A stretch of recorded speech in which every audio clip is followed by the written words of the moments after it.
أعوذ بالله من الشيطان الرجيم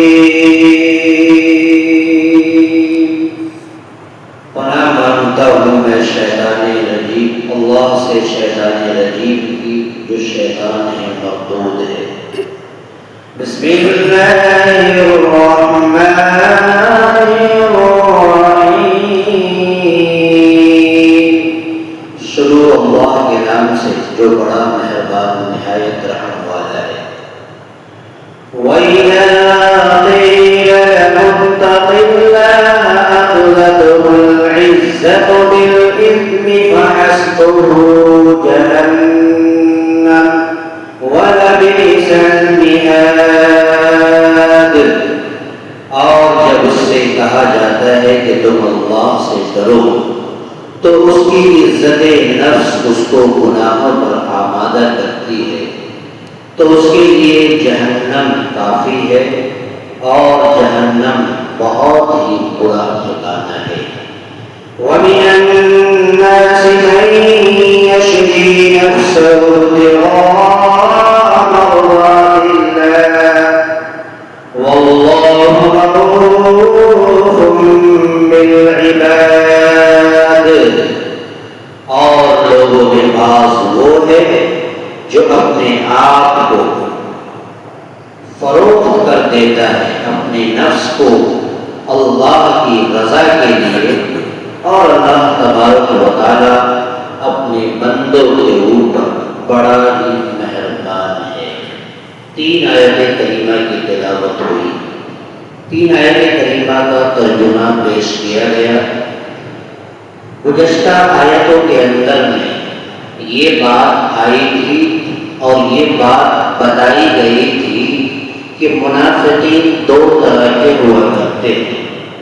ایک وہ منافق جو کھلے عام اپنی زبان سے کچھ کہتے ہیں اور ان کا عمل کچھ ہوتا ہے، اور ایک وہ منافق ہوتا ہے جو اس سے کہیں زیادہ سخت ہوتا ہے، جو دلوں کے اندر تو کچھ اور ہوتا ہے، دلوں میں اپنی باتوں کو کچھ اور رکھتے ہیں، لیکن جب ہماری مجالس سے اٹھتے ہیں تو دور دراز جا کر یہ فساد برپا کرنے کی کوشش کرتے ہیں۔ اور یہ منافق ایسا منافق ہے جو اپنے دلوں کے اندر بغض رکھتا ہے اور اپنی باتوں پر اللہ کو گواہ بھی بناتا ہے اور کہتا ہے کہ یہ تو اللہ بہتر جانتا ہے کہ میں اپنی باتوں میں سچا ہوں یا جھوٹا ہوں، گویا کہ ہماری بات پر اللہ گواہ ہے۔ تو ایسے منافقین کو قرآن نے سخت جھگڑالوں کے نام سے یاد کیا، جو گزشتہ آیتوں کے اندر بیان ہوا تھا، وہ ہوا علد الخصام، کہ وہ سخت جھگڑالوں ہیں۔ اور یہی شخص وہ ہے جو وہاں سے اٹھ کر زمین کے اندر گھومتے ہیں فساد مچانے کے لیے، اور لوگوں کے کھیتوں کو ہلاک کرنے کے لیے، جانوروں کو برباد مارنے کے لیے، اور یہی لوگ جو ہے یقیناً فساد مچاتے پھرتے ہیں، اور اللہ نے کہا کہ فساد کرنے والوں کو اللہ پسند نہیں فرماتا۔ وَإِذَا قِيلَ لَهُمُ اتَّقُوا اللَّهَ، اور جب انہی لوگوں سے کہا جاتا ہے کہ تم اللہ سے ڈرو، أَخَذَتْهُ الْعِزَّةُ، تو اس کی عزت نفس بالاسم، اس کو گناہوں پر آمادہ کرتی ہے، یعنی ان کا غرور، ان کا تکبر، ان کا گھمنڈ اس بات پر آمادہ کرتا ہے کہ تم تو لائق فائق آدمی ہو، تم گناہوں پر وہ آمادہ کر دیا جاتا ہے۔ تو ایسے ہی لوگوں کے لیے اللہ تعالیٰ فرماتے ہیں فَحَسْبُهُ جَهَنَّمُ، تو اللہ فرماتے ہیں کہ اس کے لیے جہنم ہی کافی ہے، وَلَبِئْسَ الْمِہَادُ، اور جہنم برا ٹھکانہ ہے۔ وَمِنَ النَّاسِ مَن يَشْرِي نَفْسَهُ ابْتِغَاءَ مَرْضَاتِ اللَّهِ، اور لوگوں میں بات وہ ہے جو اپنے آپ کو اللہ کی رضا کے لیے فروخت کر دیتا ہے، اللہ کی رضا کے لیے، یعنی اپنے آپ کو اللہ کے حوالے کر دیتا ہے، گویا کہ ہمارا جان، ہمارا مال، ہمارا سب کچھ سب اللہ کے لیے ہے۔ ایک آیت کریمہ میں یہ بھی بیان ہوا قُلْ إِنَّ صَلَاتِي وَنُسُكِي وَمَحْيَايَ وَمَمَاتِي لِلَّهِ رَبِّ الْعَالَمِينَ، کہ میری نماز، میری قربانی، میرا جینا، میرا مرنا سب اللہ تبارک و تعالیٰ کے لیے ہے۔ یعنی بعض بندوں میں ایسے بھی بندے ہیں جو اپنے آپ کو اللہ کے لیے فروخت کر دیتے ہیں، نفس اللہ کی رضا کے لیے، اور اللہ تبارک و تعالیٰ اپنے بندوں کے اوپر بڑا ہی مہربان ہے، بڑا ہی شفیق ہے، بڑا ہی مہربان ہے۔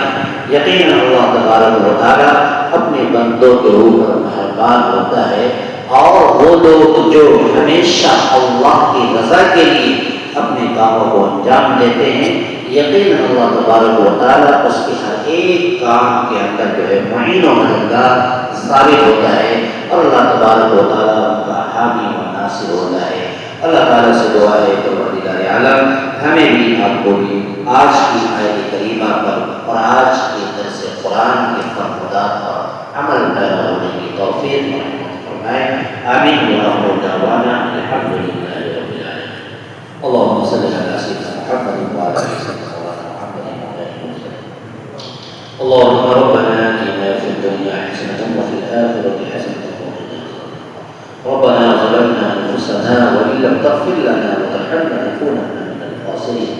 یا الہ العالمین، رب الکریم، مولا کریم، پروردگار عالم، اے اللہ قرآن آیت کا ترجمہ اور فرمودات پیش کیا گیا مولا کریم، پڑھا گیا ہم سبوں نے پڑھا سنا، مولا جو بھی خامیاں ہو گئی ہوں اس کو معاف فرما۔ اے اللہ آج کے اس درس قرآن کو اپنی زندگی کے اندر جگہ دینے کی ہم سب کو توفیق فرما۔ اے اللہ قرآن فرمودات اور درس قرآن پر ہم سب کو عمل کرنے کی توفیق عطا فرما۔ اے اللہ قرآن سے ہم سبوں کو محبت عطا فرما، قرآن سے ہم سبوں کو الفت عطا فرما، قرآن سے ہم سبوں کو شرف عطا فرما۔ اے اللہ آدم حیات ہم سبوں کو قرآن کی عظمت سینے میں محفوظ کرنے کی توفیق عطا فرما۔ اے اللہ آج کی مجلس میں جتنے لوگوں نے شرکت کی مولا تمام کو اپنے دین کے لیے قبول فرما، تمام کو اے اللہ اپنی رضا کا پروانہ نصیب فرما۔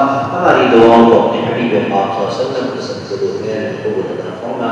ربنا تقبل منا انك انت السميع العليم وتب علينا انك انت التواب الرحيم۔ جزا الله عنا محمد وآله صلى الله عليه وسلم۔ سبحان ربك رب العزة عما يصفون وسلام على المرسلين والحمد لله۔